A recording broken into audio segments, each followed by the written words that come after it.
Michel Temer. Rodrigo Maia trabalha com o governo para tentar enterrar a investigação logo na largada. A denúncia está baseada nas revelações do dono da JBS. E o governo acredita que tem os votos para barrar o inquérito. Rodrigo Maia assume a presidência interinamente na semana que vem, enquanto Temer viaja para a Rússia e Noruega.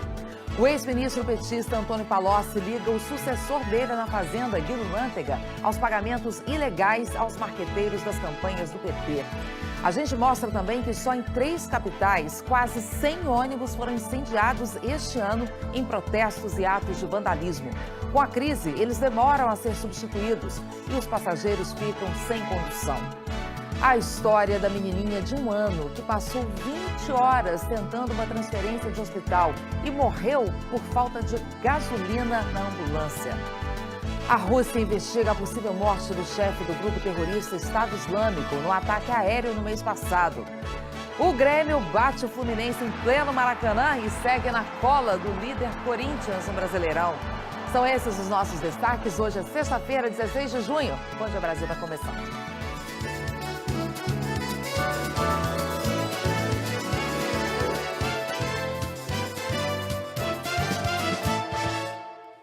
Moradores de grandes cidades brasileiras estão esperando mais tempo no ponto de ônibus. Sabe por quê? Por causa de protestos e ataques de vândalos que vêm tirando coletivos de circulação. Volta e meia a gente mostra casos como esse aqui, né? Pelo menos 100 de ônibus foi incendiada este ano só em 3 capitais. E com a crise, a reposição dos carros está demorando.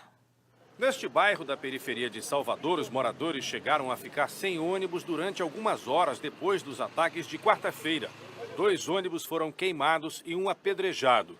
De acordo com a polícia, os ataques aconteceram depois do assassinato de um adolescente suspeito de assaltar ônibus na região. A gente perdeu um companheiro há 2 anos aqui nessa mesma região. Ele foi queimado vivo, saiu para trabalhar e não voltou para o seio de sua família. Ontem, os ônibus voltaram a circular pelas ruas do bairro. A maioria dos ataques acontece em bairros pobres, onde a população mais necessita de ônibus. Aqui também, esse meio de transporte de massa geralmente é alvo de criminosos em represália contra a ação da polícia.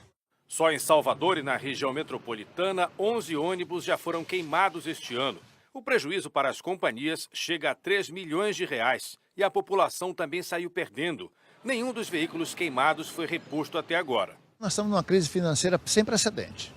O setor de transporte passa por uma situação muito difícil e nós não estamos em condições de fazer reposição por esse tipo de veículo.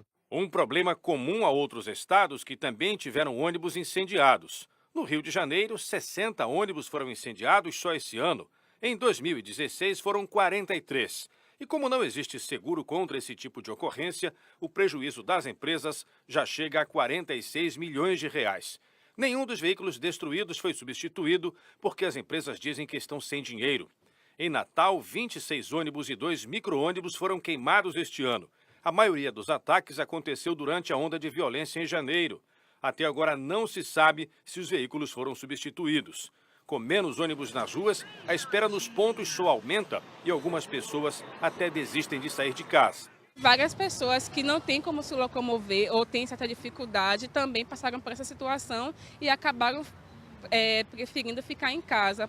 Dona Neide sabe bem o que é isso. Ela mora numa cidade da região metropolitana de Salvador, onde vários ônibus já foram incendiados. Tem mais ou menos uns 3 meses que queimaram 4 ônibus de meus filhos. Aí quem sofre é a gente, né? Fica sem ônibus. A gente traz agora uma história absurda. Uma menina de apenas 1 ano de idade morreu depois de levar 20 horas para conseguir transferência para um hospital em outra cidade. E o que mais revolta nesse caso, que revolta ainda mais, é o motivo da demora. Nenhuma ambulância tinha combustível e nem pagando os pais conseguiram encher o tanque para seguir viagem. A menina estava internada neste hospital em Mafra quando a pneumonia piorou. Como a unidade não tem UTI pediátrica, a equipe médica pediu a transferência da criança para um hospital que fica a 134 quilômetros, em Joinville. A transferência foi autorizada, mas Heloísa chegou lá tarde demais. Era para o SAMU de Mafra levar e daí eles alegaram que não tinha combustível, né? Que estava tudo certo, que eles tinham a equipe, tinham o médico, mas eles não tinham combustível. Os pais da criança, funcionários do hospital, Secretaria Municipal de Saúde e até a médica que atendia a menina se ofereceram para pagar o combustível. mas a empresa responsável pelo SAMU não autorizou. Eles negaram pra gente, falaram que não pode, que nenhum terceiro pode abastecer as ambulâncias do SAMU, né? O pedido de transferência foi feito na quinta-feira, às 8h21 da manhã, mas Heloísa só conseguiu sair de Mafra depois das 11 horas da noite. Na falta de uma ambulância, a direção do hospital pediu ajuda à Polícia Militar de Joinville, mas o helicóptero da polícia não pôde voar por causa do mau tempo. A equipe médica pediu, então, mais uma vez uma ambulância. Ela veio de Canoinhas, uma cidade próxima a Mafra. Só que essa também não estava com o tanque cheio e só conseguiu ir até a metade do caminho. Ao chegar a Rio Negrinho, a menina foi transferida para outra ambulância do SAMU. A menina chegou aqui ao Hospital Infantil de Joinville às 3 da madrugada, quase 20 horas depois do pedido de transferência ter sido feito. Ela foi direto para a UTI, mas o estado de saúde foi ficando mais grave. No dia seguinte, a criança sofreu 3 paradas cardíacas. Na última, acabou morrendo. Para a equipe médica que atendeu Heloísa em Mafra, não há dúvidas de que a demora para chegar ao hospital prejudicou ainda mais a saúde da menina. Obviamente, você transferir um paciente fora de uma condição de urgência, emergência, com um quadro mais estável, fica muito mais fácil do que fazer a transferência de um paciente que esteja em condições de intubação, com medicações para controlar as funções vitais, né? O Ministério Público de Santa Catarina vai investigar se houve negligência da empresa responsável pelo SAMU. Em nota, a Associação Paulista para o Desenvolvimento da Medicina disse que o abastecimento das ambulâncias teve que ser suspenso até que a Secretaria de Saúde quitasse a dívida com a empresa. Já a Secretaria de Saúde disse que depositou quase 2 milhões de reais na conta da empresa na quarta-feira, véspera do dia em que o hospital pediu a transferência da criança. Para a mãe da Heloísa, os culpados precisam ser punidos. As pessoas que negaram, que não ajudaram, que podiam ter feito alguma coisa, sejam punidas para que não façam mais isso, porque não é justo. Não é nada justo, uma falta de humanidade absurda, né? Virou caso de polícia isso aí, a polícia está investigando essa história, claro. A gente foi atrás dessa empresa responsável pelo SAMU em Santa Catarina, que disse que não autorizou, né, o abastecimento, nem com as outras pessoas pagando. Pois é, a empresa confirmou que recebeu o pagamento do governo estadual, mas disse que o valor cobre apenas uma parte dos gastos. E a empresa disse que vai dar mais explicações depois que apurar os fatos. Tem que dar explicações para a polícia agora também, né? Vamos falar de outro assunto aqui. A defesa do ex-ministro da Fazenda, Antônio Palocci, ligou o sucessor dele, Guido Mantega, aos pagamentos ilegais da Odebrecht na conta do ex-marqueteiro João Santana, na Suíça. As informações estão nas alegações finais do processo contra Palocci, apresentadas à Justiça. Palocci não cita diretamente o nome de Mantega, mas deixa muito claro que está falando dele. No documento em que apresenta os últimos argumentos da defesa no processo, os advogados do ex-ministro Antônio Palocci afirmaram que os pagamentos ao Partido dos Trabalhadores em 2011, delatados pela Odebrecht, foram autorizados após a sua saída. A defesa de Palocci atribui ao ex-ministro Guido Mantega a responsabilidade por pagamentos aos ex-marqueteiros do PT, João Santana e Mônica Moura, conforme reportagem de O Globo. Sem citar o nome de Mantega, os advogados de Palocci afirmam que importante é ressaltar que os valores constantes da planilha italiana não eram destinados ao acusado, mas sim ao partido, de forma que, após Antônio Palocci deixar o governo, o montante passou a ser gerido por terceira pessoa, como resta claro do interrogatório de Marcelo Odebrecht. No interrogatório mencionado pela defesa de Palocci, Marcelo Odebrecht afirmou: "Sempre deixei claro que essa é uma relação minha, um tipo de conta corrente que eu tinha com a presidência, com o PT e os interlocutores meus. Quem autorizava os pagamentos eram, no início, o Palocci e depois, a partir de meados de 2011, o Guido." A defesa então conclui que, não por acaso, todos os pagamentos realizados em favor dos co-réus Mônica Moura e João Santana no exterior foram realizados a partir de 19 de julho de 2011. Na Lava Jato, Antônio Palocci é acusado de corrupção e lavagem de dinheiro. O Ministério Público afirma que ele é o italiano de uma planilha apreendida durante as investigações. Para o Ministério Público, a planilha é uma contabilidade da Odebrecht de pagamentos de Caixa 2 e propina ao Partido dos Trabalhadores. A planilha mostra pagamentos em 2011 ao codinome Feira, que, segundo as investigações, é o apelido dado a Mônica Moura. Ela e João Santana fizeram a última campanha de Lula e as duas de Dilma Rousseff à presidência da República. Nas alegações, os advogados pedem a absolvição de Antônio Palocci. O processo agora está concluído e aguarda a sentença do juiz Sérgio Moro, mas não há uma data definida para que isso ocorra. Antônio Palocci está tentando um acordo de delação premiada com a força-tarefa da Lava Jato. O advogado de Manteiga disse que as alegações finais da defesa de Antônio Palocci não servem como elemento de prova. O PT sempre afirmou que todas as doações recebidas foram legais e declaradas à Justiça Eleitoral. O presidente da Câmara admitiu que pode suspender o recesso parlamentar de julho para votar a denúncia contra o presidente Michel Temer, que vai ser apresentada pelo Procurador-Geral da República. Vamos lá para Brasília, então? Bom dia, Fábio William. O governo quer acabar logo com isso, inclusive diz que tem voto de sobra para barrar a denúncia. Está otimista? Oi, Ana, bom dia para todo mundo. Pois é, para aprovar a denúncia são necessários 2/3 dos deputados. Então, para garantir a vitória, o governo precisa de menos votos, 172. Os aliados não veem problema para isso, já que quase metade desse número, 64, são de parlamentares envolvidos na Lava Jato e, portanto, contrários à denúncia. Um feriado de avaliações. E depois de um encontro com o presidente Temer, o presidente da Câmara, Rodrigo Maia, saiu dizendo que o Congresso pode ter as férias de julho suspensas. É que, saindo a denúncia do procurador-geral, Rodrigo Janot, contra Temer, ela precisa ser autorizada pelos deputados para que seja aberta uma ação penal. Eu tenho certeza que, se nós dialogarmos com deputados e deputadas, todos terão a mesma opinião que eu tenho, que, no meu ponto de vista, é uma opinião um pouco óbvia.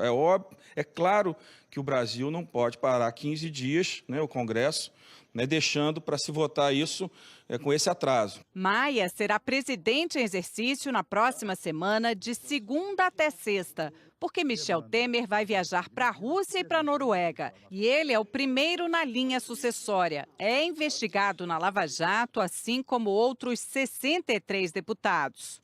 O governo conta com essa parcela para se livrar de uma possível ação penal. Hoje, governistas dizem que tem votos suficientes na Câmara para isso. Deputados de oposição falam que o governo está com pressa por um motivo. Na verdade, eles estão com medo do surgimento de novas delações, de novos fatos que vão cada vez mais incriminar o presidente Michel Temer. Governistas admitem que o presidente Michel Temer está fragilizado e que novidades podem mudar o cenário. Há uma expectativa de que nessa próxima semana fique pronta a perícia nos áudios e gravadores que registraram as conversas do empresário da JBS, Joesley Batista, com o presidente Temer e com o ex-assessor de Temer, Rocha Loures, que recebeu a mala com R$500 mil. A denúncia do procurador, chegando à Câmara, vai direto para a Comissão de Constituição e Justiça. É lá a primeira etapa. E a maioria das cadeiras é da base aliada do governo. O presidente é do PMDB, partido de Temer. O que eu posso garantir como presidente da CCJ da Câmara é que esse assunto será tratado com absoluta independência. Essa semana, governistas já discutiam o nome do relator nessa primeira fase. Mas no oficial... Esse relator deve ser escolhido após a denúncia ser oferecida. Não é possível antecipar esse juízo nesse momento. O recesso de julho pode ser suspenso nas seguintes situações. Se a LDO, a Lei de Diretrizes Orçamentárias, não for aprovada, se houver uma decisão conjunta entre os presidentes da Câmara e do Senado ou do presidente da República, ou se a maioria dos parlamentares fizer o requerimento alegando urgência ou interesse público relevante. Ana Paula. E, Fábio, falando ainda mais aí dessa possibilidade, de surgirem novas denúncias, surgiu já uma nova informação que requer uma explicação do governo, que é a seguinte: o presidente Michel Temer teria usado em 2014 o assessor da presidência em São Paulo para prestar serviços particulares relacionados a uma reforma na casa da sogra. E na quarta-feira, Fábio, o presidente se reuniu com esse assessor, com a filha dele, com o ministro Moreira Franco, fora da agenda essa reunião. Ana, foi uma reunião relâmpago em São Paulo e o motivo do encontro não foi revelado. Essa é a segunda vez que uma reforma de imóvel da família do presidente acaba em polêmica. No bate-volta para São Paulo, Temer se reuniu com o ministro Moreira Franco e com Arlon Viana, atual chefe de gabinete da presidência de São Paulo e também tesoureiro do PMDB paulista. Arlon Viana é um dos assessores mais próximos do presidente. Conhece Temer há cerca de 20 anos. Em maio de 2017, foi nomeado chefe de gabinete regional de São Paulo do gabinete pessoal do presidente da República. Antes, em 2014, quando era vice-presidente, Temer escalou o assessor Arlon Viana para uma missão particular: selecionar os profissionais que seriam contratados para uma obra privada, a reforma da casa da sogra dele, Norma Tedeschi. O Palácio do Planalto confirma que Arlon foi responsável pela indicação de profissionais para pintura, limpeza e reparos no imóvel alugado na capital paulista. Em entrevista por telefone, eu conversei com Arlon. Primeiro, ele disse que não se envolveu na reforma da casa da sogra de Temer. E me disseram que o senhor coordenou a reforma da casa da dona Norma, né? Não. De jeito nenhum, André. Estou lhe dizendo de coração mesmo, aberto. Eu não me envolvo nessas coisas, de jeito nenhum, entendeu? Eu nunca me envolvi nisso, de jeito nenhum, nessa reforma da casa lá da... Depois, atualizou a versão. Disse que achava ter indicado um pintor ou um pedreiro. Se não me falha a memória, um pintor amigo meu, que nem sei onde ele está, até estou procurando ele, entendeu? Para ele esclarecer isso aí. Foi um pintor, um pedreiro, uma coisa mais ou menos assim. Esta é a segunda polêmica envolvendo reforma de imóveis da família do presidente. Arlon, além de homem de confiança de Temer, é ligado ao ex-coronel da Polícia Militar, João Batista Lima, que fiscalizou pessoalmente e dava ordens na reforma da casa de Maristela Temer, uma das filhas do presidente. O coronel foi citado na delação da JBS, como tendo recebido propina de 1 milhão para o presidente. A casa de Maristela Temer é de alto padrão, em um bairro nobre de São Paulo. Em 2011, a filha do então vice-presidente comprou o imóvel de 350 metros quadrados. Um dos fornecedores disse que recebeu pelo serviço, em dinheiro vivo, cerca de R$100 mil. O pagamento foi feito na própria obra, pela arquiteta Maria Rita Fratesi. Ela é mulher do ex-coronel João Batista Lima Filho. Assim como Arlon, Maristela também esteve ontem com o presidente. Arlon da TV Globo, que é amigo de Lima há bastante tempo, e que ele é uma pessoa que tem muita hombridade, uma pessoa correta. Bom, esse é mais um assunto que vai dar o que falar, né? E você, Ana Paula, vocês estão aí notando um elemento novo aqui no nosso cenário. Você vê que nossa janela virtual em frente ao Congresso, você vê essa estrutura aqui em vermelho. Na verdade, isso foi a celebração ontem de Corpus Christi. Então, ali em frente àquele palco que foi montado, né, aquele altar que foi montado, foi também instalado aquele tradicional tapete feito com serragem e materiais coloridos. É isso, Ana Paula? Tá explicado, Fábio. Até já, viu? Hora de falar agora de previsão do tempo. Vamos chamar a Jaqueline Brasil, que está aqui com a gente. Bom dia, Jaqueline. Litoral do Nordeste está chovendo na beça, né? Vai continuar assim? Bom dia, Ana. Bom dia a todos. Pois é, continua assim essa chuva. Aliás, persiste há um bom tempo na região, o que é normal para a época, mas os acumulados dessa chuva toda estão chamando bastante atenção. Onde mais choveu ontem, por exemplo, foi em Pernambuco. Essas informações são do CEMADEM, Centro Nacional de Monitoramento e Alertas de Desastres Naturais. 3 destaques aqui para vocês. Jaboatão dos Guararapes, em 24 horas, choveu 81 milímetros, Rio Formoso, 86,8 milímetros, Barreiros, 95 milímetros. Muita chuva para um curto período. E hoje tem alerta para mais chuva no Nordeste, inclusive há risco de inundação, enxurrada e deslizamento praticamente em toda a faixa leste do Nordeste, mas principalmente nessa parte aqui alaranjada, entre Alagoas, Pernambuco e Paraíba. E como é que fica o tempo hoje em todo o país? Antes, a gente mostra imagens do aeroporto de Curitiba, que fica na região metropolitana, em São José dos Pinhais. Ele está fechado desde a meia-noite para pousos e decolagens por causa desse nevoeiro todo que vocês estão vendo aí. A visibilidade está reduzida. Até agora são 3 voos cancelados no período de meia-noite às 6 horas da manhã. Os demais aeroportos do estado estão operando normalmente. Mas no Paraná não tem previsão de chuva, inclusive em todo o sul do país, como vocês estão vendo, toda essa parte em amarelo aqui do nosso mapa do país não tem previsão de chuva. Isso tem a ver com aquele sistema de alta pressão que a gente comentou ontem, lembra? É aquela tampa que não permite a formação de nuvens de chuva. Portanto, no sul do país, seguindo por totalmente aqui o sudeste, interior do nordeste, indo para o centro-oeste, também boa parte aqui do norte do país, onde vai chover mais uma vez e persiste só aqui um pedaço do litoral do Espírito Santo, continuando pelo litoral nordestino até o Rio Grande do Norte, parte do Maranhão também. E aqui no norte é aquela chuva pancada que vem a partir da tarde, mas destaque principalmente aqui para a parte leste do Amapá, porque essa chuva pode vir a qualquer momento. Como é que ficam as temperaturas para a sua sexta-feira? A gente mostra aqui Porto Alegre, máxima de 26 graus, subindo aqui para São Paulo, máxima de 24 graus, lá em São Luís, 32 graus, Macapá 30 graus, Boa Vista e Manaus com 34 graus, em Salvador e aí no Rio de Janeiro, aos poucos a temperatura voltando a subir, 28 graus. Ana. Tá certo. E fim de semana, Jaqueline, como fica? Olha, o tempo continua firme em boa parte do país, porém tem uma pequena mudança no Rio Grande do Sul, porque tem uma frente fria que vai chegar por lá amanhã e vai trazer chuva e derrubar a temperatura. É por isso que a gente está vendo aqui no nosso mapa, bem no sul do Rio Grande do Sul, tem aqui, olha, essa parte verde, a chuva que vai chegar por lá. Mas em boa parte do país continua basicamente a mesma coisa. O tempo firme e aí a chuva só no litoral nordestino e no norte do país, Ana. Tá certo. Obrigada, então, Jaqueline. Até mais. E fiéis de várias igrejas evangélicas participaram da Marcha para Jesus em São Paulo. Os organizadores falaram em 2 milhões de pessoas. Então vamos lá para São Paulo. Rodrigo Bocardi que vai contar como é que foi. Bom dia, Rodrigo. Bom dia, Ana. Bom dia a todos. Olha, isso mesmo, viu? Nas contas da organização, 6.000 caravanas de diversas partes do país vieram para a festa aqui na capital paulista. A polícia não divulgou a estimativa de público. A marcha acontece desde 1993 e reúne cerca de 500 igrejas evangélicas do Brasil e também de outros países. Demais! A Marcha para Jesus é sensacional! Os fiéis saíram da Estação da Luz e andaram por cerca de 3,5 km. No caminho fizeram orações e cantaram, acompanhados por trios elétricos. O Senhor Jesus Cristo. Muito bonito, é muito gratificante estar aqui. Estou muito feliz e realizada de estar aqui hoje. Artistas da música gospel se apresentaram no palco do evento e animaram o dia.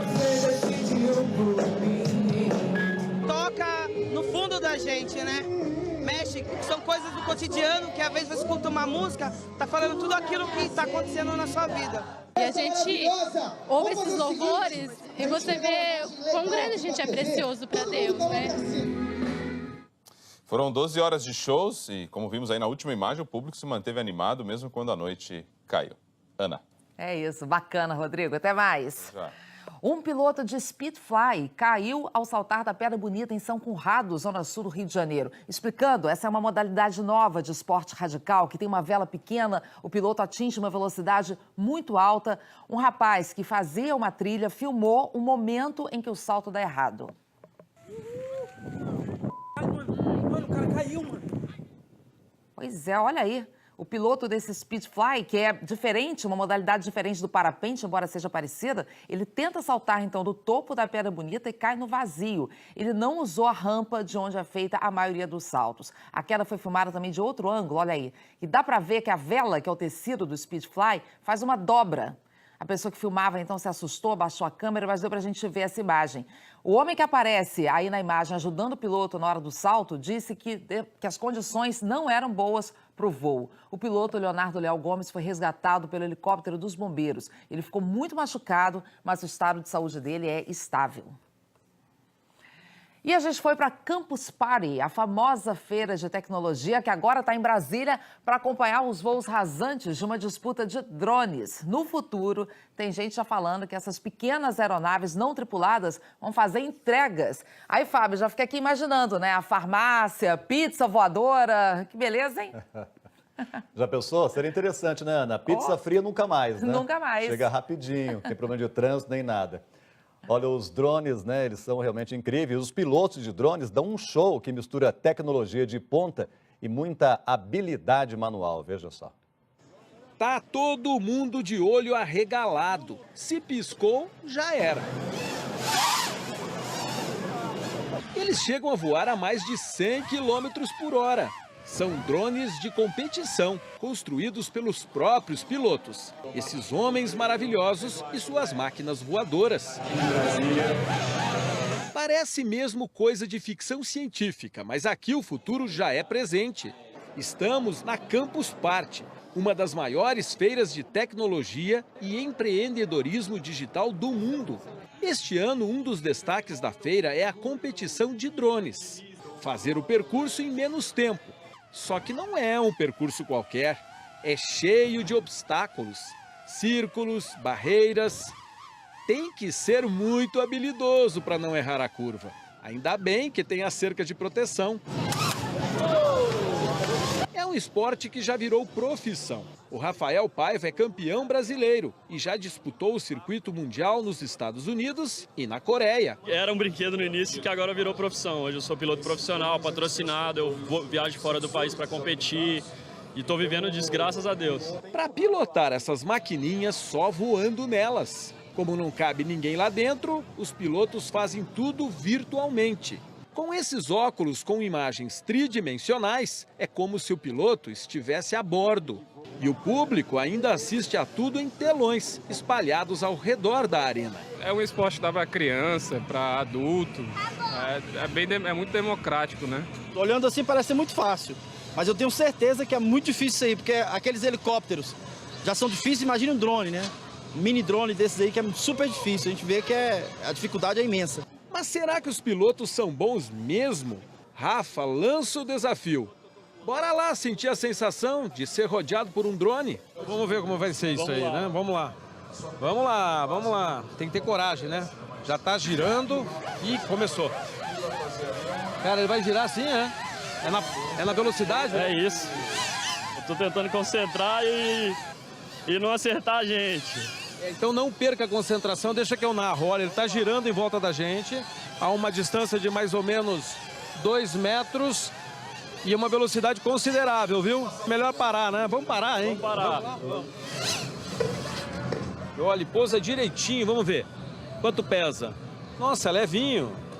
Pesa quanto, hein? Pesa umas 600 gramas com a câmera e a bateria. Os drones estão cada vez mais populares, tanto que os fanáticos por essas maquininhas fazem previsões para lá de ousadas. Acho que vamos chegar ao ponto de ligar, pedir uma pizza, a pizza chegar de drone. Eu acredito, sim. E aí os motoboys que me desculpem, mas eu acho que os motoboys vão virar pilotos de drone daqui a pouco. Mas a coisa tem regra. A Agência Nacional de Aviação Civil trata os drones como aeronaves. Os que têm mais de 250 gramas precisam ser cadastrados. Os voos não podem ser a menos de 30 metros de pessoas, não devem ser próximos a aeroportos e nem pensar em voar acima de 120 metros de altura. A principal regra não está escrita, mas todo piloto de drone sabe na ponta da língua. Treinamento, muita prática para que a brincadeira continue sendo somente isso. Uma brincadeira. A Campus Party de Brasília vai até domingo. Você viu, Ana, que o Lusacan foi corajoso de ficar ali. Tá certo que o piloto é campeão brasileiro, mas vai que, né? Vai que. Eu foi tonta vendo aquilo, girando aquela imagem, né, Fábio? Respirar fundo aqui para me recuperar até já, viu? Até mais. Vamos falar de esporte agora. Ontem a gente falou do líder Corinthians, né, que tá lá na frente. Pois é, o Grêmio segue ali na cola, não é isso, Carol Barcelos? Segue na cola, tá voando que nem um drone, tá. Ana. Tá na velocidade, o tricolor gaúcho, gente, emplacou a 4ª vitória seguida, agora tá só um pontinho atrás do líder Corinthians. Vamos ver como é que foi o jogo no Maracanã. Fluminense e Grêmio, olha só, os 2 gols saíram de lance de cobrança de falta, viu? O primeiro do Edilson, bateu de longe, bateu forte pra caramba. Fica na dúvida ali se o Júlio César saiu um pouquinho atrasado. E o segundo gol foi do Luan. De novo, cobrança de falta. De novo, a dúvida se o Júlio César deu uma vacilada ali. De qualquer forma, 2-0, Grêmio, firme e forte, vice-líder. Tá sofrendo, né? Pois é. Não quero nem rever isso. Vamos passar pro próximo jogo. Bom, Curitiba e Bahia, gente, no Couto Pereira, triste, viu? Não teve gol, mas sobrou confusão. No primeiro tempo, o Kleber atingiu o Edson dentro da área, o juiz não viu. Depois piorou. No segundo tempo, o Kleber cuspiu no Edson. Os dois foram expulsos. Que não aparece na imagem, Ana, mas segundo o árbitro, o Edson revidou a cusparada. Brincadeira isso, né, gente? Tá longe de ser futebol, né? Agora, no finzinho, que teve uns 2 lances mais animados. Aos 49, o Zé Rafael fez uma boa jogada. O Wilson salvou o Coritiba. Depois, no minuto seguinte, foi a vez do goleiro do Bahia, o Jean, evitar o gol. Ficou mesmo no 0x0, sobrou confusão e faltou futebol, né? Mas olha, daqui a pouquinho eu volto para conversar com o correspondente Marcelo Correge, vai falar com a gente direto da Rússia, sede da Copa das Confederações e também da Copa do Mundo no ano que vem. Valeu, Carol. Vamos para o intervalo? Já já vamos falar de um estudo que mostra que quem tem fatores de risco para problemas do coração não cuida direito da saúde. No Ceará, falta estrutura para a polícia, a violência está aumentando por lá esse ano. Você vai ver também o tipo de loja que está salvando o comércio em Nova York. Como funciona, será, hein? E outras notícias desta sexta-feira, meio de feriadão aqui em São Paulo. A gente volta já já, 8 horas em ponto. Bom dia para você que está aí acordando, turma das 8. Vamos com tudo na sexta-feira, amanhã é sábado. Marcelina, pra que você quer comprar carro? E daí que você tirou carteira? E daí? Tem garagem no prédio? Marcelina, você não precisa de carro pra trabalhar, que você tem que caminhar, exercitar, é nem por causa do peso, por causa da saúde, minha filha. Como é que você vai fazer pra pagar? Financiou através do Banco do Brasil? Direto no celular, que eu sei que eles estão com esquema? Tá, então vem aqui cá me levar pra passear, minha filha. Tô aqui clausurada. No Banco do Brasil, você financia seu carro direto no celular. Faça as contas antes de contratar. Crédito Banco do Brasil. Pensando bem, dá. Estamos sendo atacados. Relaxa. O goleiro garante. Sky tem tudo para quem ama esportes. Assine Sky a partir de R$ 49,90. Ligue 4004 1111 e assine já. Dor de cabeça intensa é um pesadelo para você. Doril enxaqueca, rápida ação e extra poder analgésico. Tomou um novo Doril, até a enxaqueca sumiu. Esse medicamento é contraindicado em casos de suspeita de dengue. E essa bola vermelha aqui, sabe o que é? Um publicitário diria que é um sinal vermelho. Ou uma tampa de garrafa PET. Um nariz de palhaço. Uma bola de sinuca. O profissional de propaganda pensa diferente mesmo. Não é à toa que tem um prêmio só dele. Prêmio TV Tribuna de Publicidade. Inscreva seu filme e mostre toda a criatividade da propaganda regional. O Cap Legal Litoral continua fazendo a felicidade de muita gente em todo o litoral. São mais de 1.000 contemplados em todo o litoral. E no próximo domingo tem R$5.000 nos 3 primeiros prêmios. E no quarto sorteio, um Honda HR-V zerinho da sua garagem. Mais 20 prêmios de R$1.000 e um iPhone 6 todos os dias. Tenha fé em Deus que tudo dá certo. Você ajuda as pessoas com necessidades especiais das APAES em todo o Brasil. Cap Legal Litoral. Irene não vai descansar enquanto não conquistar Eugênio. Agora você me deixou numa situação difícil. É fácil para uma mulher dizer para um homem que está apaixonada por ele. E eu disse isso. Você não pode me punir. Eu quero preservar meu casamento. Eu já fui bem claro em relação a isso com você, não foi? E Bibi desconfia que está sendo traída por Rubinho. Site de namoro. Hoje, a força do querer.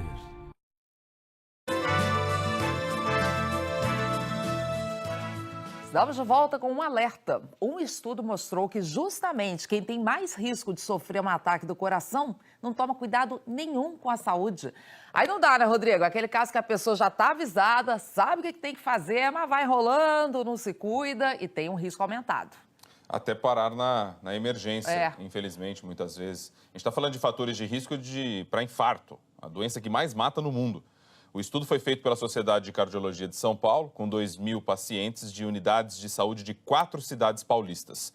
E aí, desse grupo, só 5% seguiram as recomendações médicas. O sinal vermelho acendeu para os irmãos Pereira 14 anos atrás. André, o mais velho, teve um infarto aos 28 anos. Eu estava saindo da casa da minha mãe indo para minha casa. Aí depois que eu cheguei no ponto de ônibus para pegar o ônibus, senti uma dor muito forte no peito, muito forte. O corpo começou a suar, um suor frio, dores no braço. E aí eu senti que alguma coisa não estava legal. André voltou para a casa da mãe e foi levado para o hospital. O médico então chamou as irmãs dele, Andressa e Aline, para um exame.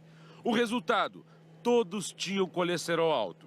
Os irmãos começaram a tomar remédio, mas sem muita regularidade. No começo, a gente não sabia que era para a vida toda, né?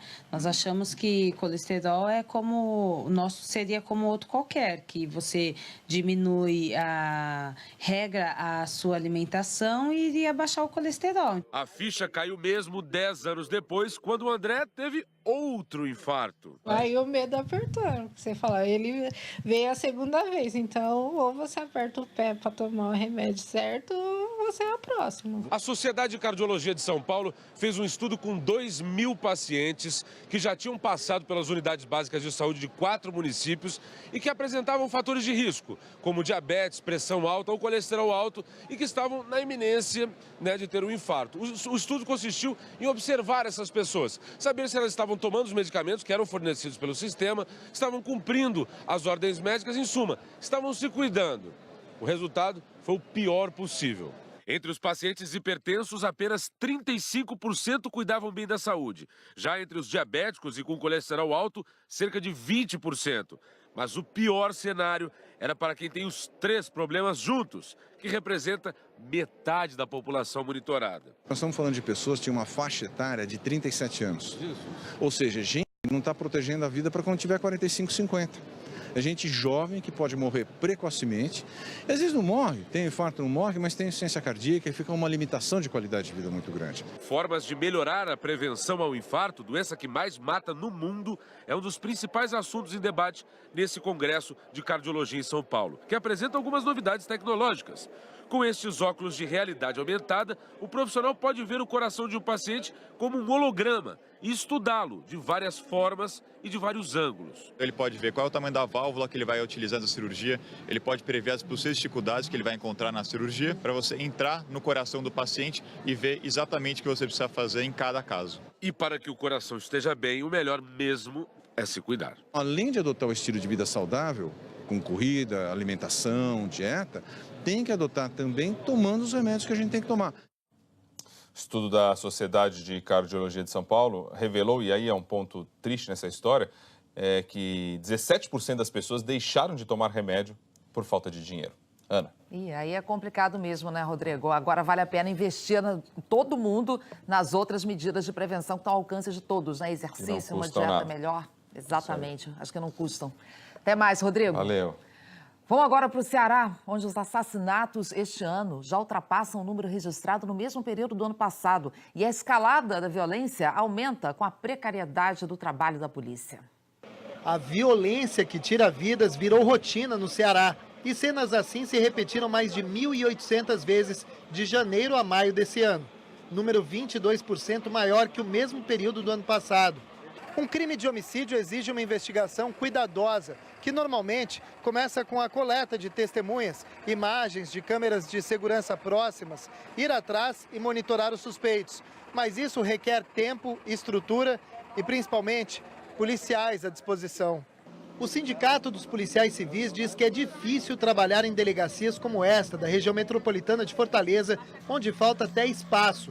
Ainda é preciso dividir as investigações com a tarefa de vigiar e cuidar dos presos nas celas. Faz com que o policial deixe de estar na atividade de fim de investigação para fazer custódia desses encarcerados. Não tem como fazer, seja pelo pequeno efetivo, seja pela falta de estrutura e principalmente pela desmotivação hoje do policial. Quem estuda a violência afirma que o sucateamento da Polícia Civil dificulta a punição dos criminosos. Além disso, ações pontuais da polícia, sem um trabalho social de prevenção ao crime nas comunidades, não resolvem o problema.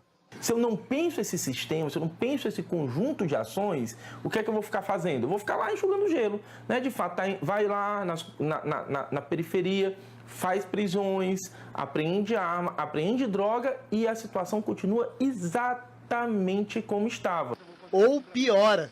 A disputa por territórios entre facções é outro motivo apontado para o aumento da violência. E a face mais visível são as chacinas. Só neste mês já foram 2, com 11 mortos. Apenas 3 vítimas tinham passagens pela polícia. Entre os outros, havia inclusive mãe e o filho de 3 anos. Num dos casos, ainda não há suspeitos. Quase 80% dos inquéritos terminam assim, sem apontar os assassinos.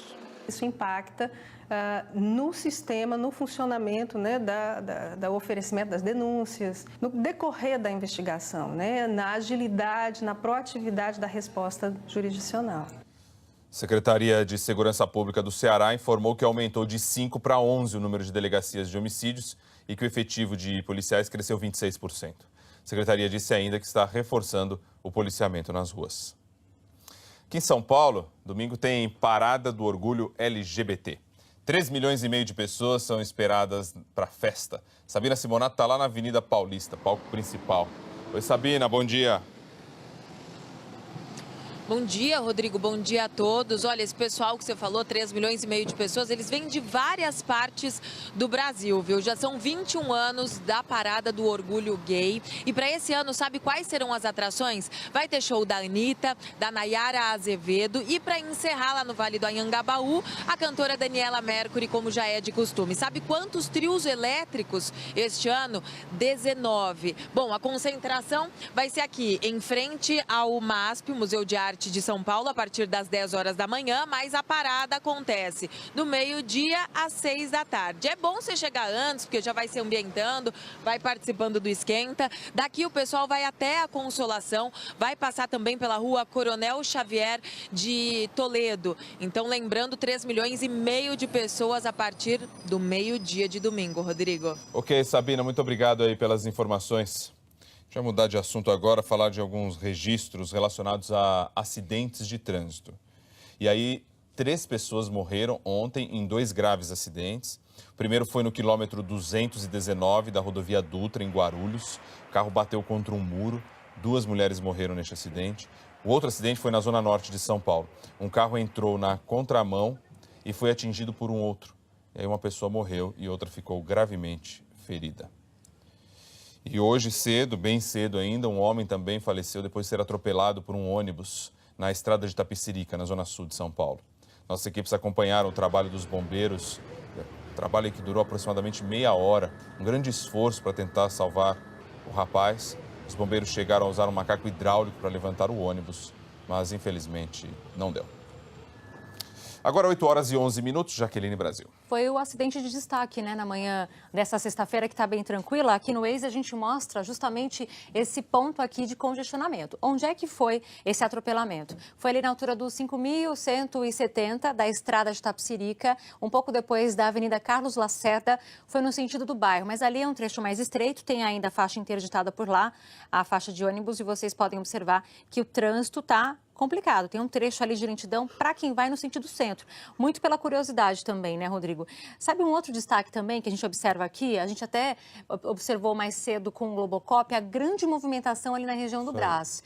Então, tem gente fazendo compra lá? Não sei, mas tem muito movimento ali na Valtier, por exemplo. A própria Avenida do Estado ali, olha, quem está saindo da Cruzeiro do Sul também encontra essa lentidão toda, e a gente parte aqui para a alternativa, que não é bem alternativa, quem sai da Zona Norte pelo corredor Norte-Sul, partindo da Ponte das Bandeiras, Santos Dumont em direção a 23, vai encontrar um trânsito aí bem complicado. Aí a gente vai aqui direto para as nossas câmeras para mostrar como é que está a situação também, algumas delas direto ali para a Zona Leste, dá uma olhadinha na Anhanha Melo como é que está. Tranquilíssima, hein? Você que sai agora da Salim Farah Maluf em direção à Rua das Juntas Provisórias, Viaduto Grande São Paulo, não vai encontrar problemas não. E aí a gente vai para uma outra aqui, para o corredor Norte-Sul, para olhar como é que está ali. Corredor Norte-Sul, bem movimentado, hein? Mas não tem congestionamento não para quem vai em direção ao aeroporto e também ali no sentido da zona norte da cidade. A gente tem aqui só a câmera da Ecovias para mostrar que a Imigrantes está ótima. Quem quiser ir para a praia, boa, vai fundo. Valeu, Jaque, obrigado. No intervalinho, já a gente vai mostrar um tipo de loja conhecido como pop-up. Sabe o que é? Tem aqui no Brasil, mas é febre mesmo lá em Nova York. A gente vai contar já os detalhes. Você que adora uma lojinha. Agora 8 horas e 13 minutos, traremos também notícias de São Paulo. Nesta sexta-feira bem tranquila. A gente volta já.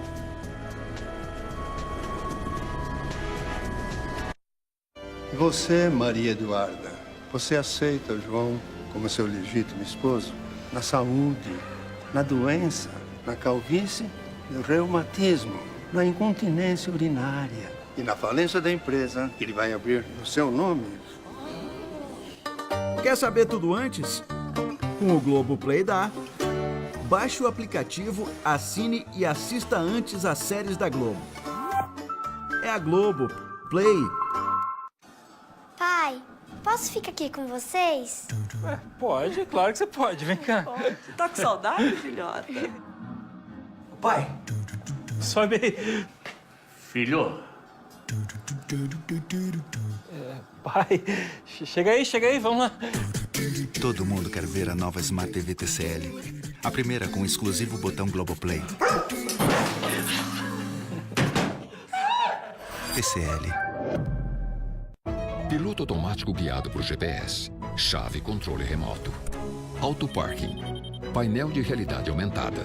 Detector de cansaço. Sensor de proximidade. Controle por GPS. Peraí, você tá querendo dizer que esse carro tem mais funções que o meu celular? Tem. E a bateria dura bem mais. É Moura. Energia que move as tecnologias mais avançadas. De hoje e de amanhã. Moura é Moura. Meu sonho é ser vozeirão falando meu nome. Oi, Tatá. Ai, para. Então, eu prometi que não iria ficar em dívida com você, não foi? Pois é que eu só tenho isso pra oferecer. Mas daí eu pensei, a gente pode negociar, né? Leva o branquinho, leva. Tem coisas que são difíceis de negociar. Rosa. Mas negociar as dívidas atrasadas da sua empresa com a Caixa é mais fácil do que você imagina. Procure uma agência, traga sua proposta e negocie. Aproveite as condições especiais. Vitor sabe que Alice pode descobrir que Renato está vivo. Só não sabe que esse dia está tão próximo. Se ela continuar por aqui, ela vai dar de cara com o médico. Tá indo pra onde? Comício na Candelária. Vamos? O povo quer voltar! Você não devia ter deixado ela sair. Essa relação tá num momento delicado. Não posso proibir a Alice fazer nada. Hoje, depois do Globo Repórter, os dias eram assim.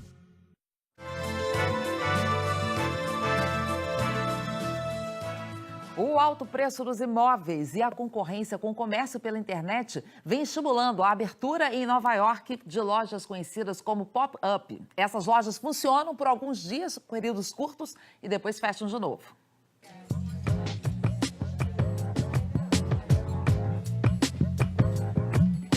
Olhe bem para essa loja. Pode ser que amanhã ela não esteja mais aqui e que outra marca esteja funcionando neste mesmo endereço.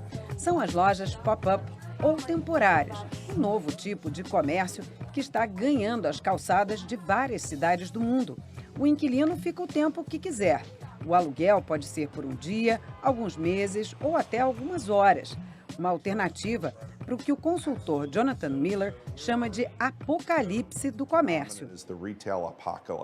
É uma mudança estrutural na economia. O comércio online explodiu nos últimos 3 anos e o preço dos imóveis subiu muito no mundo inteiro.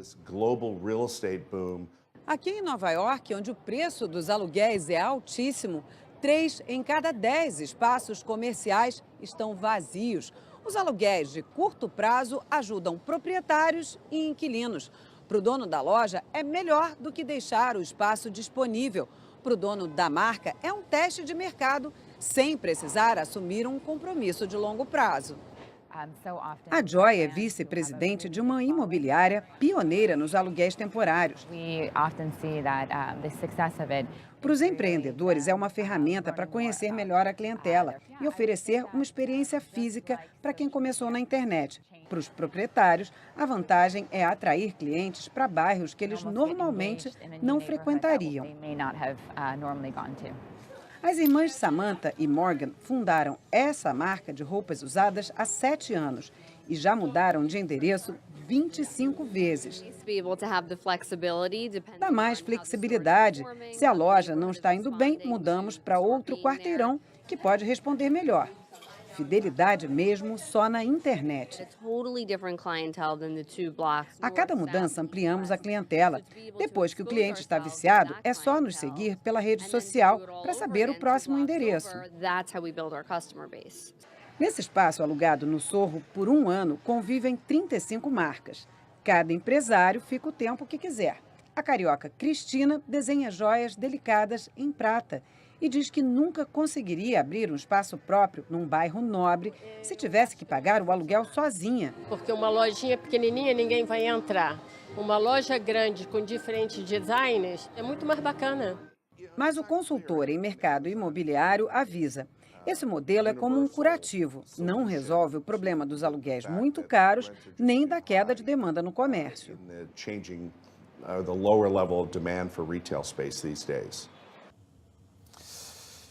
Dois homens foram presos na rodovia Castelo Branco, na região de Avaré, interior de São Paulo, com uma mala cheia de dinheiro. A polícia encontrou na mochila deles 205 mil dólares, quase 5 mil em moeda chinesa e joias. Os suspeitos estavam em um ônibus que vinha de Assunção, no Paraguai. Eles confessaram que tinham furtado o dinheiro e as joias de um apartamento em Foz do Iguaçu, no Paraná. Segundo a polícia, os dois ainda tentaram subornar os policiais e aí vão responder por corrupção e por furto. 8h20 agora, Jaqueline Brasil. Rodrigo, agora há pouco a gente falava sobre a movimentação lá na região do Brás. A nossa equipe é muito rápida, muito ligeira, já conseguiu a imagem feita mais cedo pelo Globocop. Ali na rua Cheers, onde tem aquele shopping ali, toda a movimentação do Brás. Isso cedinho é uma coisa corriqueira. Todo dia a gente mostra isso, é um problema bem antigo. Por causa dessa movimentação toda e muitos carros por lá também, a gente pula aqui para o Waze para mostrar como é que está a situação. Um dos pontos congestionados, os poucos pontos congestionados na cidade hoje. Então, a Cheers, a Valtier, a João Teodoro, o caminho aqui pela própria Avenida do Estado, nos dois sentidos. Quem está indo em direção ali àquela outra parte da Avenida do Estado, depois da Cruzeiro do Sul, o corredor Norte-Sul também, todas essas vias com vários pontos de lentidão. Pulando aqui para a zona sul da cidade, um ponto que está pegando também é a saída da estrada de Tapsirica, já na altura ali da João Dias, da Ponte João Dias, para pegar a Marginal Pinheiros. Não estou vendo nenhum acidente, não. É o excesso de veículos por lá também, tá? E outro ponto aqui, só repetindo um pouco ali, comparando entre Corredor Norte-Sul e Cruzeiro do Sul, realmente as duas estão complicadas, mas o Corredor Norte-Sul um pouquinho pior agora, tá? A gente pula aqui para mostrar uma outra situação para vocês também, que é a seguinte: o rodízio municipal hoje para veículos e para caminhões também, tá? Tá suspenso, tá? Então, as placas de finais 9 e 0, você pode aí circular tranquilamente, porque hoje é sexta-feira e são essas as placas. Certo, Rodrigo? Tá bom, quem não pôde viajar e fazer um feriadão prolongado, porque tinha que trabalhar hoje, ou tem que trabalhar hoje, pelo menos encara aí uma sexta-feira tranquila de trânsito, de transporte. Pode resolver os problemas aí, né? Transporte coletivo, linhas da CPTM, metrô, tudo bem. E a gente mostra aqui como é que está a situação dos ônibus. Também corredores verdinhos, tudo ótimo. Obrigado. No intervalo, já vamos falar de uma investigação que a Rússia está fazendo para descobrir se o líder do Estado Islâmico foi morto num bombardeio. E ainda outras notícias de São Paulo, Globocop no ar, 8h22. A gente volta já com mais notícias para vocês.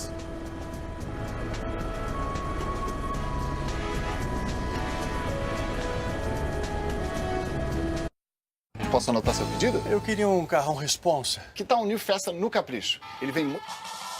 Alô? Meu amorzinho. Que graça.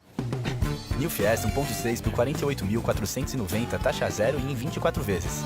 Novo ensino médio. O que vai mudar? Vou continuar estudando geografia, história e filosofia? Claro, a Base Nacional Comum Curricular contemplará tudo isso. Eu vou poder escolher uma área de conhecimento? Vai sim. Uma parte do currículo será obrigatória e a outra parte você escolhe. As mudanças também valem para as escolas particulares? Sim, elas valem para todas as escolas do país. Novo ensino médio, aprovado por 72% dos brasileiros. Ministério da Educação, Governo Federal, Ordem e Progresso. Atenção, servidor público, aposentado, pensionista e quem recebe por cartão magnético. Antecipe o seu 13º salário. As contas não esperam e você também não precisa esperar. Com a Crefisa você tem dinheiro na mão em até 24 horas. Dinheiro sempre. Simplifica. Vem pra Crefisa.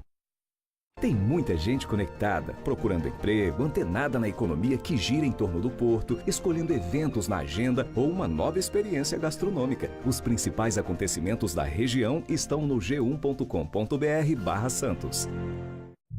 O X35, na opinião de quem tem.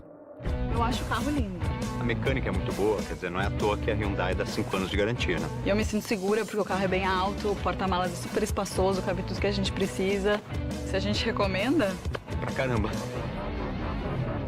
Novo X35 2018 ISG. Mais inteligente, mais espaçoso, mais completo. Faça um test drive e se apaixone por ele você também.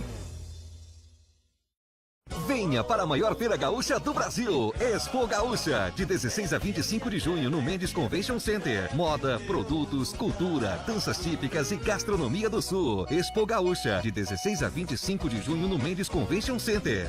Uma ideia pode mudar quantas vidas? Esse pedreiro inventou o reservatório que guarda água na seca. Mais de 1 milhão de cisternas já foram construídas em todo o Nordeste.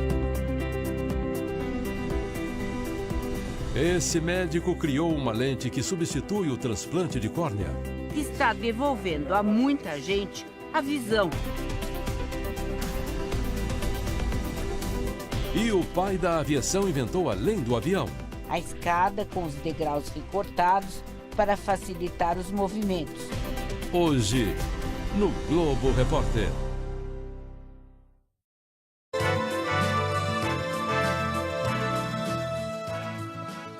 Estamos de volta com o Noticiário Internacional. A Rússia está investigando se o chefe do Estado Islâmico foi morto num bombardeio no mês passado. Cecília Malan tem os detalhes para a gente ao vivo. Cecília, bom dia. Muita cautela aí com essa informação, porque não é a primeira vez que a morte desse terrorista foi anunciada, né? O que já se sabe de concreto? Bom dia, Ana Paula. Bom dia a todos. Olha, essa informação veio do ministro da Defesa russo hoje cedo. Ele disse que o governo está checando se al-Baghdadi teria morrido num ataque aéreo no fim de maio nos arredores de Raqqa. Aviões russos bombardearam o local onde 30 chefes do grupo extremista, incluindo al-Baghdadi, e outros 300 terroristas planejavam a fuga da cidade. Raqqa é o último reduto do Estado Islâmico na Síria. Tropas russas aliadas ao ditador sírio Bashar al-Assad e a coalizão liderada pelos Estados Unidos tentam retomar o controle da região, que foi invadida pelos terroristas há 3 anos. A notícia foi recebida com cautela porque, como você disse, a morte de um dos terroristas mais procurados do mundo já chegou a ser anunciada outras vezes. Na França, é grande a expectativa para o segundo turno das eleições legislativas no próximo domingo. 2 novas pesquisas apontam que o partido do presidente Emmanuel Macron, o Em Marcha, vai conquistar mais de 80% das cadeiras no parlamento. Se isso se confirmar, ele vai ter uma maioria que não acontece desde o mandato do presidente conservador Charles de Gaulle. A oposição diz que a abstenção recorde de quase 1/3 dos eleitores no primeiro turno não legitima as reformas que Macron prometeu fazer. A Espanha vive uma onda de calor atípica.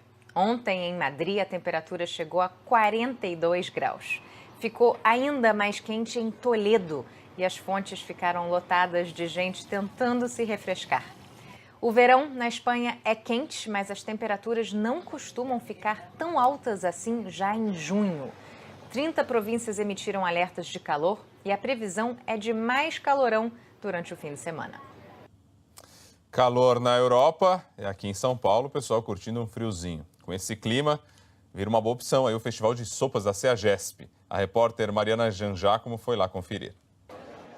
Quer jeito mais saboroso de aquecer essas noites tão frias? Olha, tirei até a blusa, esquenta. Resolve o frio. Cerca de 1000 pessoas passam todos os dias pelo Festival de Sopas da CEAGESP, uma das marcas do inverno paulistano. Eu comecei com a de pamonha, com queijo coalho e agora é de salmão. Cebola com gratinada, eu acho a melhor. Tem bastante tipos, mas essa é boa. A gente está aqui na cozinha do Festival de Sopas. Aqui ao meu lado, nesses caldeirões, estão o segredo da tradicional sopa de cebola. Nesses caldeirões temos o caldo de carne, que é o segredo das nossas sopas. Salsão, alho poró, cenoura, cebola, alho, né? E cozemos ele por 16 horas. É uma preparação que começa um dia antes dessa sopa. É uma preparação lenta que começa um dia antes. Aqui são consumidos cerca de 800 litros de sopas por dia. É que por aqui é difícil encontrar quem pare na primeira cumbuca. Do que é essa sopa que você pegou? Essa é de vaca atolada. É a primeira que você pegou? É a primeira de muitas. Certo. O Festival de Sopas da CEAGESP vai até o dia 27 de agosto. Custa R$ 38,90 por pessoa. Criança paga menos, a entrada é pelo Portão 4, na Avenida Doutor Gastão Vidigal. Sexta e sábado vai das 6 da tarde até 1 da madruga. 8h29, Jaqueline Brasil, a gente vai falar agora de previsão do tempo? Previsão do tempo. Fiquei ali empolgada com a história da sopa. Vamos dar uma olhadinha nas temperaturas agora, só para a gente ter uma ideia como é que está a situação? Primeiro a gente começa aqui com a capital, até para ter uma ideia. Cidade de Tiradentes, por exemplo, agora, qual a temperatura? 17 graus, até que está tranquilo. E aí a gente pula aqui para Parelheiros, a gente sempre fala que são os lugares mais gelados, 17 também. Mas eu já pesquisei, e se a gente for para o nosso estado, a gente vai observar um lugar que está fazendo frio. Adivinha onde? Olha só agora, Campos do Jordão, 5 graus. E ó, com o sol, então, sem previsão. Agora, falando sobre a previsão, a gente vai ficar com esse mapa amarelão. Eu vi que você ficou observando ali a janela, né? Vamos falar que esse amarelão quer dizer que é um sol que aparece entre nuvens, não teremos aquele sol que você está comparando, principalmente aqui no leste da capital, e a gente tem as imagens aí da região da Paulista. No leste da capital, que é aqui na capital, região metropolitana, fica esse sol entre nuvens. Para o interior, logicamente, que aí o sol vai aparecer com mais intensidade. E aí as temperaturas lá para cima, elas vão subindo também. Então, aqui na capital, máxima de 24 graus, mas, por exemplo, em Jales, máxima de 27 graus. Olha só, Araraquara, 25, Taubaté, também a mesma temperatura, Iguape, 22 graus. E essa é a tendência, Rodrigo, para os próximos dias. A gente vai ficar com essa tendência de tempo firme e não teremos chuva até pelo menos o início da semana, tá? E aqui para São Paulo, por exemplo, a gente vai ter amanhã um sabadão com mais sol, menos nuvens, máxima de 25 graus. Domingo, a mesma temperatura, segunda e terça-feira também. A partir do meio da semana que pode vir uma chuvinha, pode falar. Não, período raro, porque a gente está vindo com muita chuva nesses últimos dias, as últimas semanas, uma oscilação grande, né? E agora conseguimos aí pelo menos 5 dias, se for contar ontem também, 6 dias sem chuva. E sabe por que isso está acontecendo? É aquele sistema de alta pressão, né? Que a gente está comentando aí, que ele funciona como uma tampa e impede a formação das nuvens de chuva. A gente está com as imagens agora direto lá da praia, olha só que legal, da balsa que faz a ligação ali com Santos Guarujá. Mostramos o sol e também a balsa funcionando bem. Valeu, Gostou, Jaque. né? Obrigado. No intervalo, já... Estamos de volta com uma novidade. Plantar dentro da cidade está virando moda. São hortas que geram verduras fresquinhas e também empregos. Quando a dona Rogenilda abre o portão de casa, dá de frente com a horta. E é numa avenida movimentada. A plantação de verduras é da vizinhança. A gente planta, o que a gente planta aqui a gente pode vender para quem a gente interessar. 7 Lagoas tem hortas urbanas como esta, cultivadas embaixo da linha de transmissão de energia elétrica. Era a área onde o pessoal fazia depósito de lixo, tem casos de invasão, né, para construção de casa nessas áreas, e hoje a gente tem uma outra visão. Mas e quando a ocupação urbana parece não ter deixado mais espaço e nem condições adequadas para plantar? Quem disse que não é possível cultivar verduras e em quantidade para vender? Esta horta fica num shopping center em Belo Horizonte, uma plantação no meio da cidade. Tem alface, salsinha, acelga, são 20 variedades de hortaliças, 45 mil pés por mês. E olha como começa a plantação. As sementes crescem assim, sem precisar de terra, para espanto da Luísa. A água e a esponjinha. E nasce alface? Uhum. A água vem desses tanques com peixes. A produção casada garante os nutrientes que alimentam a horta. Aqui a água é um ciclo, da caixa d'água ela vem para cá e da cá ela volta para a caixa d'água. Então perde muito pouca água, só o que a planta absorve mesmo. Sensores controlam temperatura, umidade e luminosidade. Cortina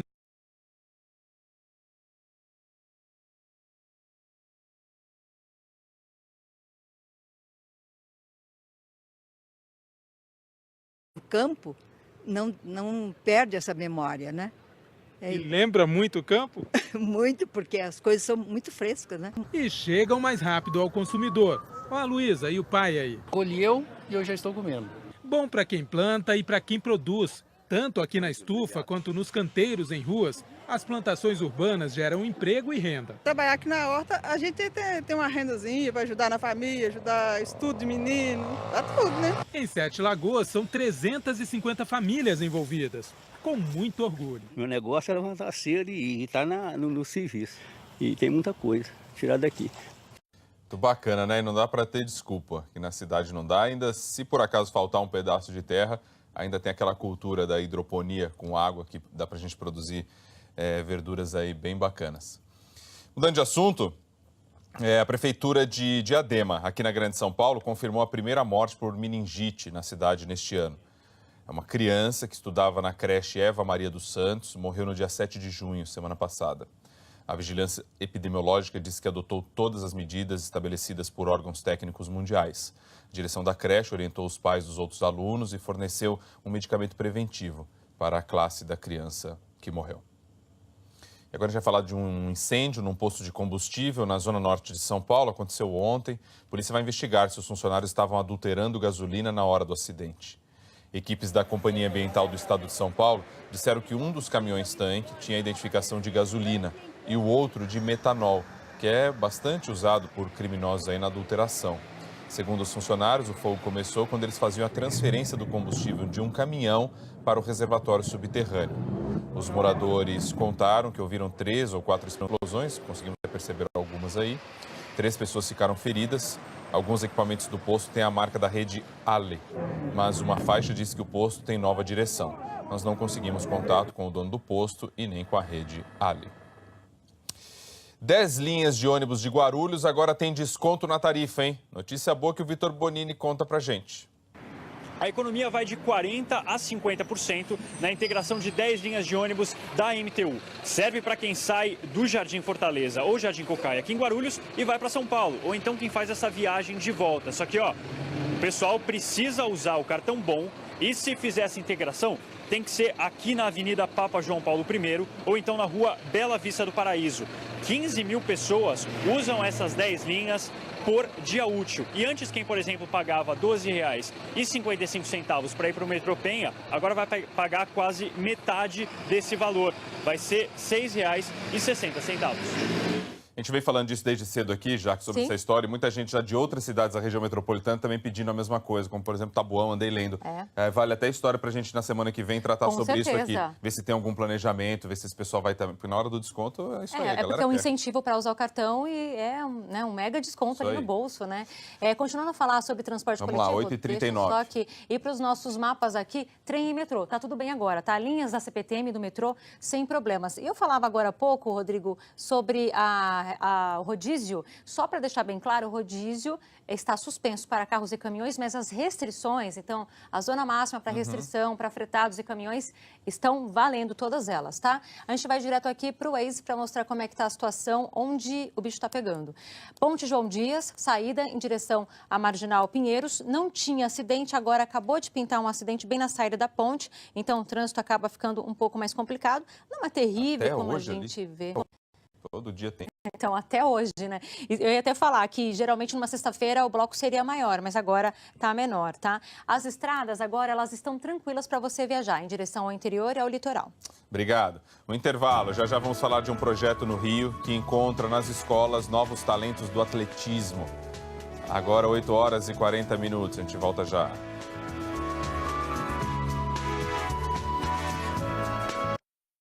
Agro, a indústria riqueza do Brasil.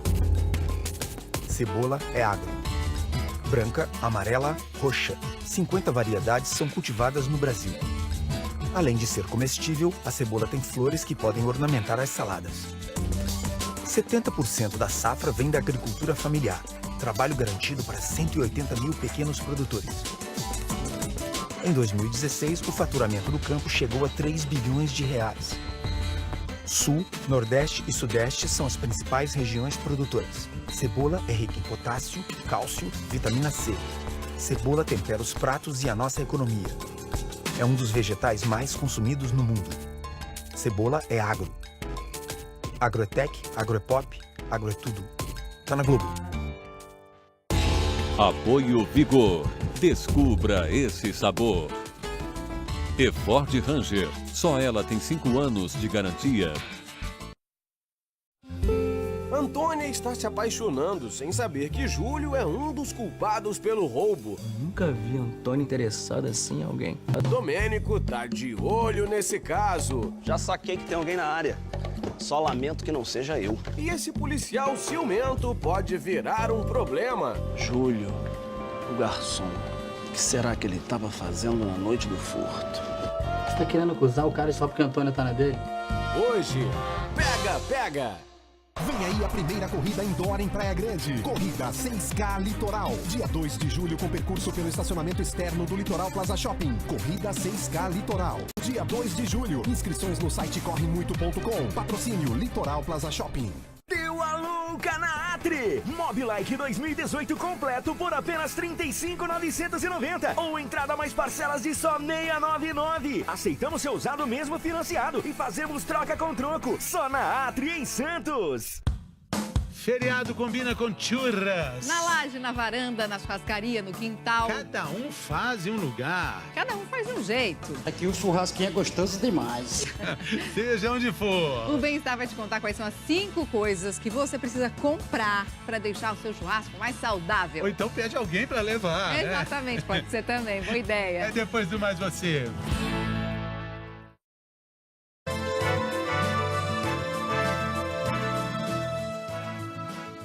O Ministério Público faz agora de manhã uma operação contra facções criminosas em Natal. Então vamos para lá, Michele Rincon tem mais informações ao vivo para a gente. Bom dia, Michele.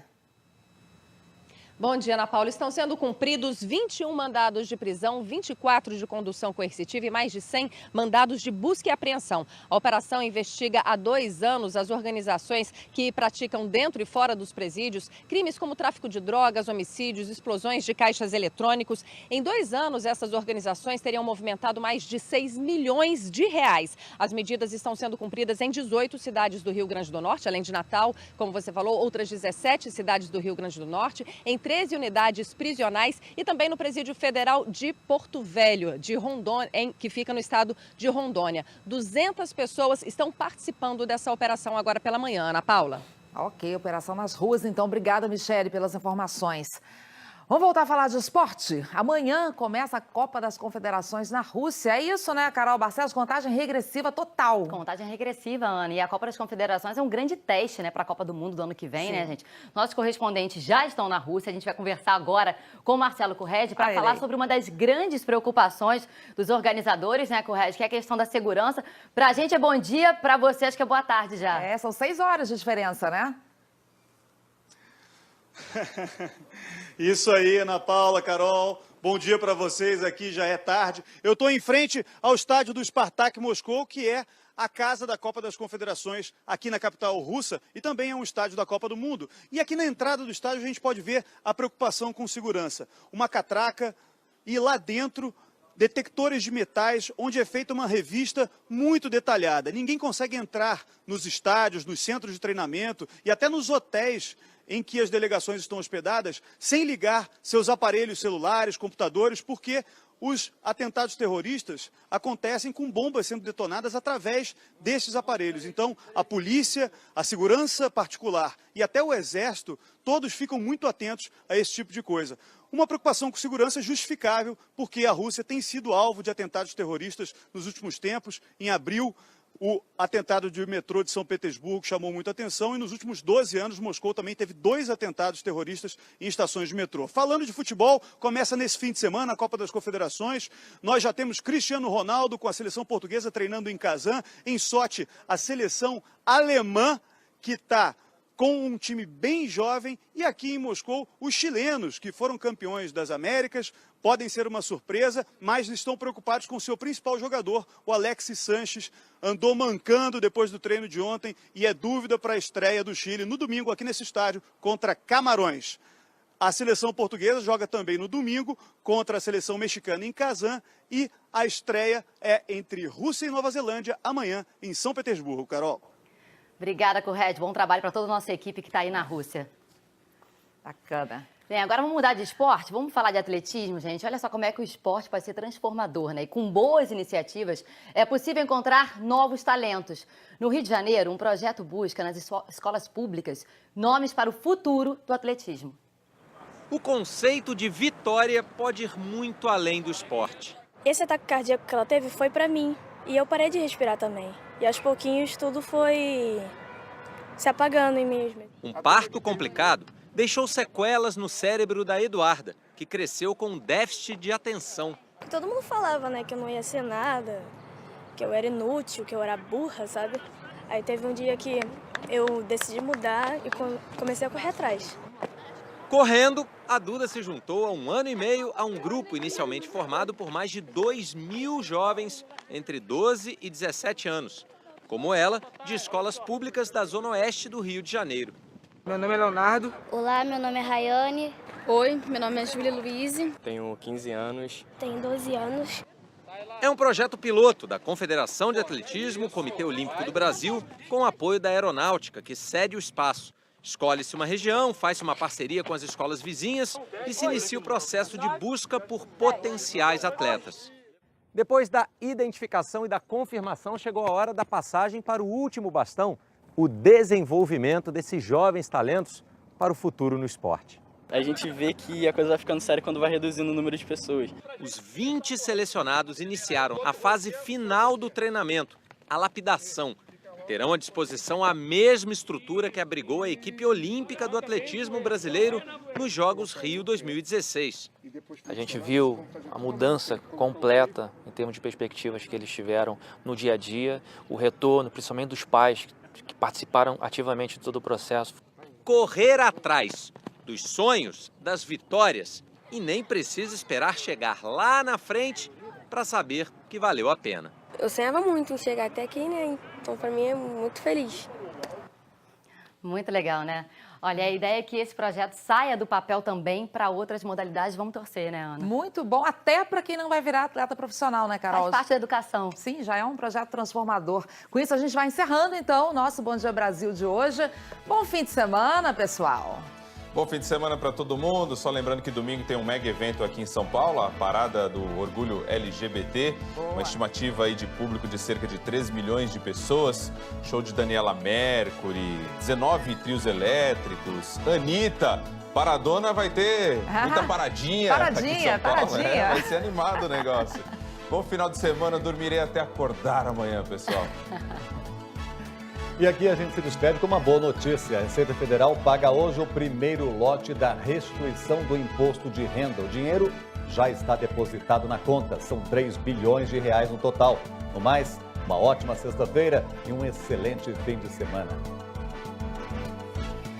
Gente, por aqui a polícia britânica acaba de confirmar que o número de mortos no incêndio de quarta-feira subiu de 17 para 30 e, infelizmente, ainda pode subir mais.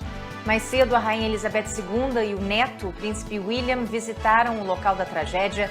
Eles conversaram com sobreviventes, bombeiros e voluntários. Vale lembrar que mês passado a monarca de 91 anos visitou crianças feridas no ataque à bomba em Manchester. Bom descanso e que o fim de semana seja de paz. Triste informação, então, né, Cecília? Subiu para 30 o número de mortos naquele incêndio em Londres. Outras notícias a qualquer momento, logo mais no Jornal Hoje. Para rever qualquer reportagem, corre lá no Globoplay. Bom fim de semana, até segunda. Boa sexta, bom fim de semana para você.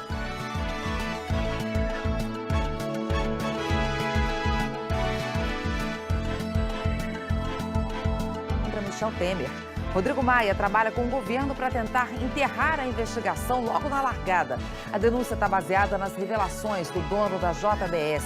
E o governo acredita que tem os votos para barrar o inquérito. Rodrigo Maia assume a presidência interinamente na semana que vem, enquanto Temer viaja para a Rússia e Noruega. O ex-ministro petista Antônio Palocci liga o sucessor dele na Fazenda, Guido Mantega, aos pagamentos ilegais aos marqueteiros das campanhas do PT. A gente mostra também que só em 3 capitais, quase 100 ônibus foram incendiados este ano em protestos e atos de vandalismo. Com a crise, eles demoram a ser substituídos e os passageiros ficam sem condução. A história da menininha de 1 ano que passou 20 horas tentando uma transferência de hospital e morreu por falta de gasolina na ambulância. A Rússia investiga a possível morte do chefe do grupo terrorista Estado Islâmico no ataque aéreo no mês passado. O Grêmio bate o Fluminense em pleno Maracanã e segue na cola do líder Corinthians no Brasileirão. São esses os nossos destaques. Hoje é sexta-feira, 16 de junho. Bom Dia Brasil está começando.